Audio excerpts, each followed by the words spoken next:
Bonjour à tous. Aujourd'hui, nous allons voir ce qui s'est passé en Irak de la fin de la première guerre du Golfe à 2018. Alors, retour à la fin de la première guerre du Golfe. Les États-Unis et la coalition formée de 34 pays s'arrêtent brusquement. Que se passe-t-il ? Au sud de l'Irak, un soulèvement chiite, probablement provoqué ou télécommandé par l'Iran. Ce soulèvement fait réfléchir les gouvernements en place à Washington. Sous la pression des pays arabes, l'Arabie saoudite en particulier, Washington arrête l'offensive. La destruction totale de l'armée bassiste n'aura pas lieu. Le régime de Saddam Hussein reste en place, mais il est ébranlé, sérieusement ébranlé. La décennie qui suit est marquée par l'embargo décrété par l'ONU. Ces années, pourtant, renforcent l'emprise de Saddam Hussein sur le pays.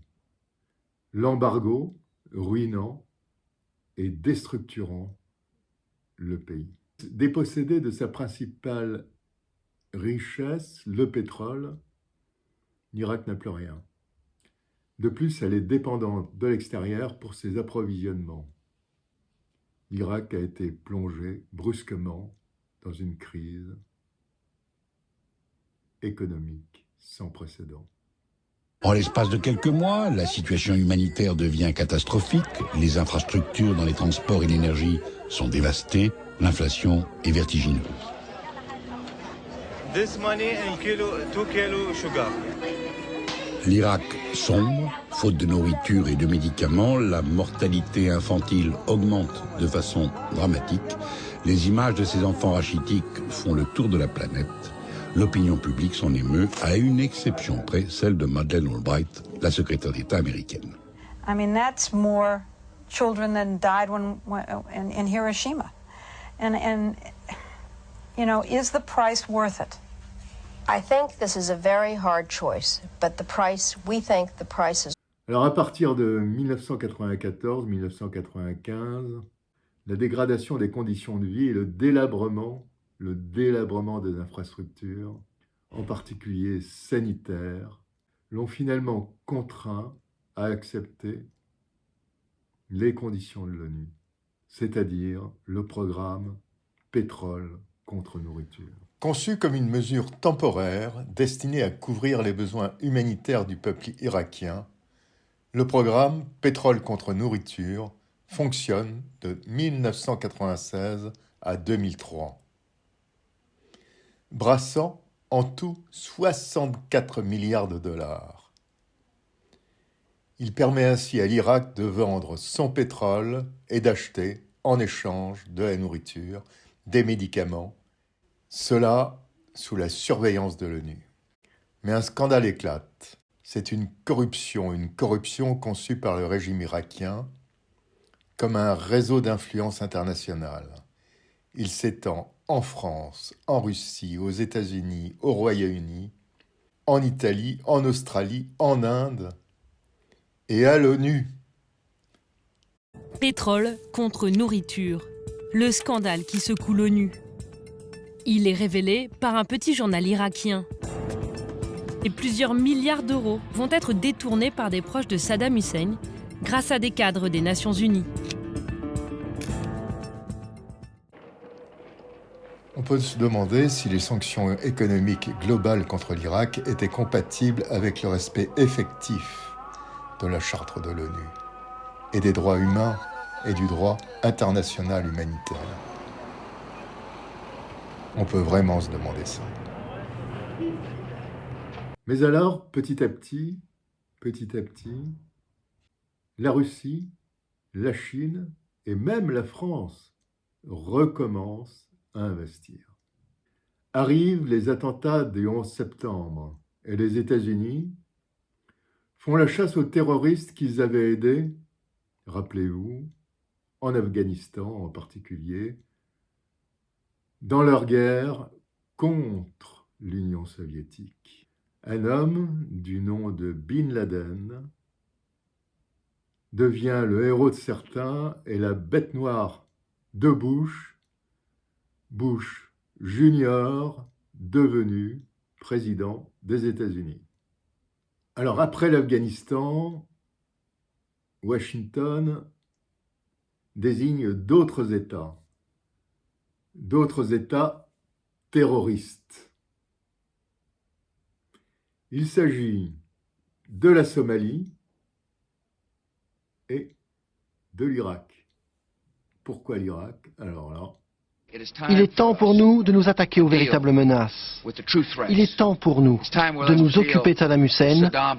Il est temps pour nous de renforcer la paix. Moi, je suis parti en Somalie car, paraît-il, Bin Laden y est passé.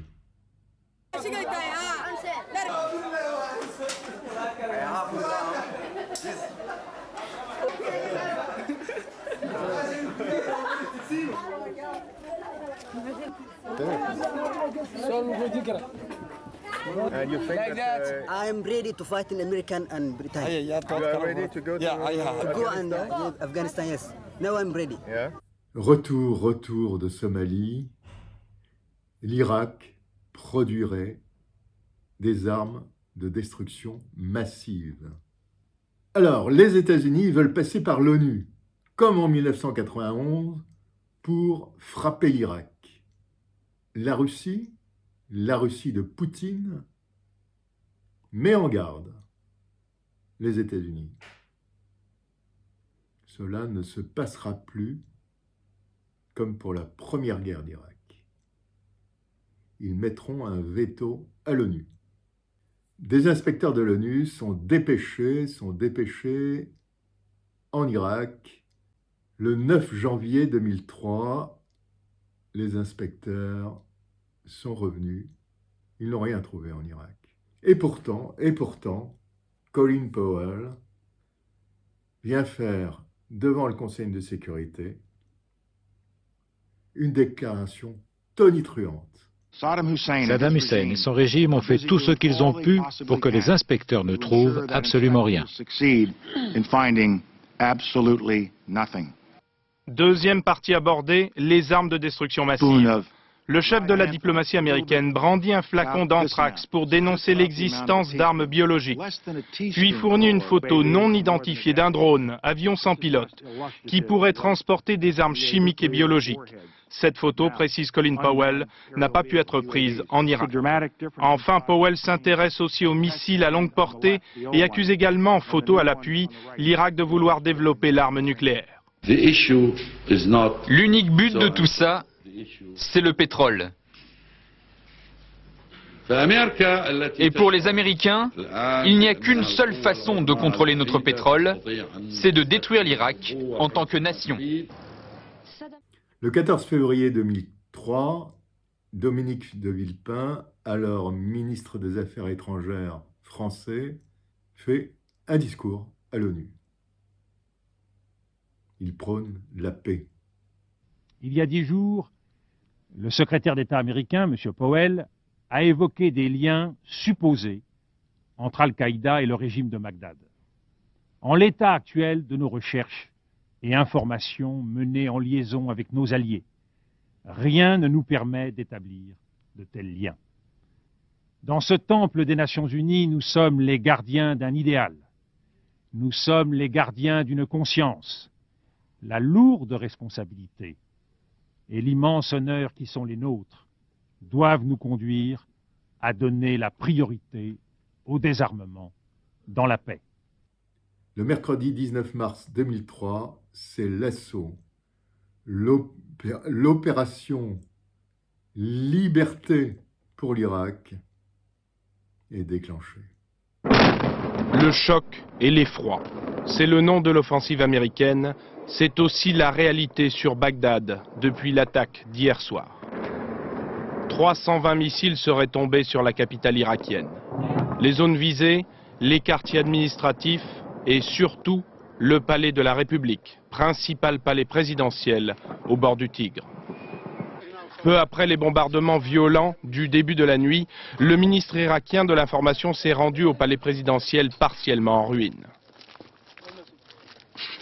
Je veux dire au monde, à tous les peuples libres, que ces criminels de Washington doivent quitter le pouvoir et que l'homme qui est à la Maison Blanche est un meurtrier.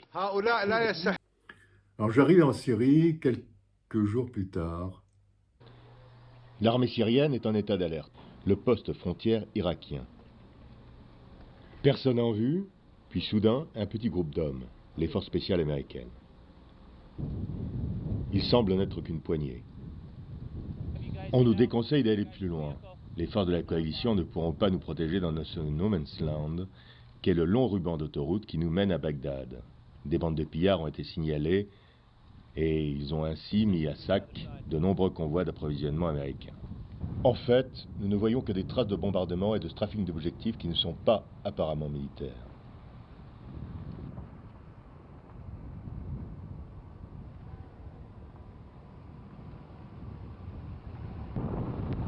Puis des carcasses de chars encore fumantes de l'armée irakienne et, dans les faubourgs de la capitale, voici la machine de guerre américaine.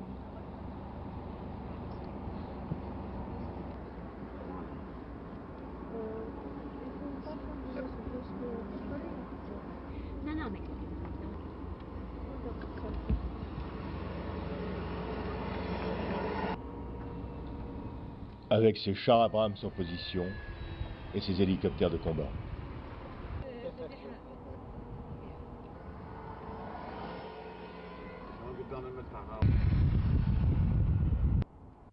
Arrivé à Bagdad, 2 ou 3 heures après la libération de Bagdad par les Américains. Bagdad est finalement tombé sans livrer bataille. Les généraux fidèles à Saddam ont passé un accord avec les Américains. Les troupes de la garde présidentielle qui devaient combattre se sont évaporées.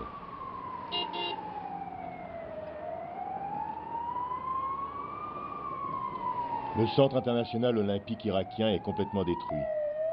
La ville grouille d'ambulances. En fait, les combats ne sont pas terminés. Des unités de Saddam ont refusé de se rendre. Je n'y vois que désolation. Why destroy this region? This region not army. Les démineurs de l'oncle Sam ont fait sauter un dépôt de munitions, sans prévenir les habitants des alentours. Bilan, une dizaine de morts. دمر الشعب جوع قتل سلب نايب ليش علم وديش علم نفط احنا بكل الاحوال صارت 30 سنه مستفادين من النفط خلي ياخذ النفط هذا بوش يد النفط خلي ياخذ النفط كافي جعنا صارنا شهر قاعدين لا اكل لا شرب لا ما نشتغل واحد يبوق من الله قل على الكهرباء بوش العراق بذمتهم العراق بذمه بلير العراق بذمه بوش العراق بذمه العرب العراق بذمه بوش وبلير ارهاب هذا بلير صور هاي الحريه اللي يريدوها هاي الحريه هذا احتلال وارهاب هاي الحريه يريدوها هذا حريه العراق هذا هو بوش وصدام وبلير ارهاب بوش صدام ارهاب صحوا. Mais alors pourquoi l'Amérique de George W. Bush a-t-elle envahi l'Irak? Il est clair qu'outre une volonté d'influencer les évolutions politiques de la région, l'intervention militaire de 2003 a permis aux États-Unis de reprendre pied dans un pays stratégique du point de vue énergétique et d'en évincer la Chine et la Russie, qui y avaient développé leurs intérêts. C'est vrai qu'à l'époque, les Américains n'ont d'autre choix que de projeter leur puissance là où se trouvent les réserves pétrolières essentielles à la poursuite de leur activité. Mais les choses ne se passent pas comme Washington le pensait. Des actions de guérilla, des résistants sunnites et chiites se multiplient. La minorité sunnite est la grande perdante du nouvel Irak. Leur implantation géographique ne reflète pas leur place dans la nouvelle société irakienne. La division entre chiites et sunnites est plus forte que jamais. Se sentant traités comme des citoyens de seconde zone, stigmatisés, réprimés, les sunnites se sont ralliés au discours de plus en plus sectaire et violent des insurgés sunnites et dont la branche irakienne d'Al-Qaïda fait partie. Et puis enfin, il y a des actes de terrorisme épouvantables. Il y a cet acte de terrorisme qui va déclencher la guerre civile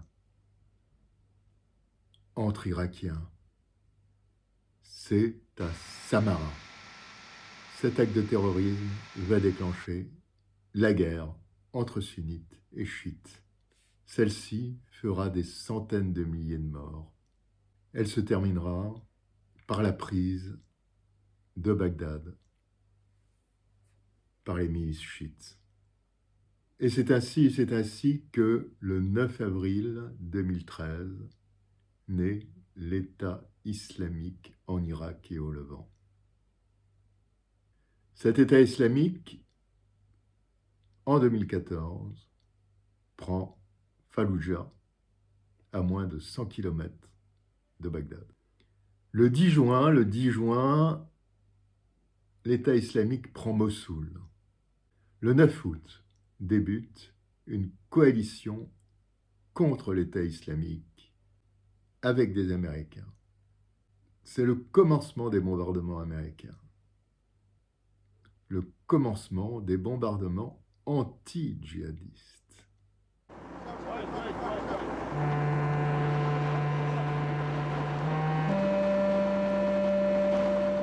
Mossoul-Ouest. Pas un jour ne passe sans que ses habitants ne soient confrontés à la mort.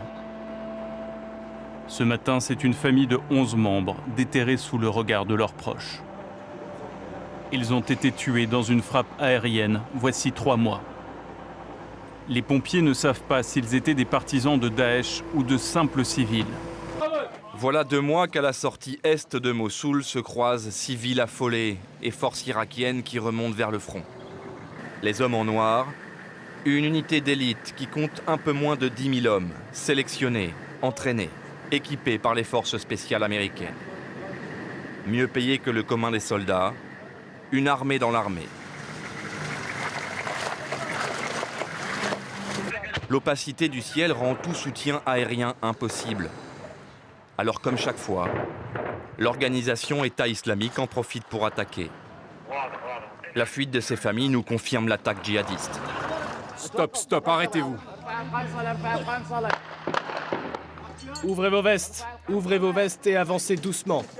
À Mossoul, la menace kamikaze est permanente.